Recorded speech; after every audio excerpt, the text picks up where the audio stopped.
Kodėl svarbus yra baltymai moterims menopauzės laikotarpyje?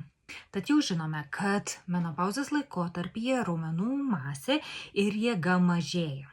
Šis tyrimas parodo, kad didesnis baltymų kiekis mityboje yra susijęs su mažesniu raumenų masės praradimu vyresniame amžiuje. Taip pat šis tyrimas parodė, kad padidinus 20% baltymų suvartojimą, 32% sumažėja silpnumo rizika. Taip pat padidinus baltymų suvartojimą gerėja fizinis aktyvumas ir judrumas ir mažėja lūžių rizika bei kaulų tankio mažėjimas. Deja, kitas tyrimas parodė, kad moters baltymų suvartojimas menopauzės laikotarpyje paprastai mažėja.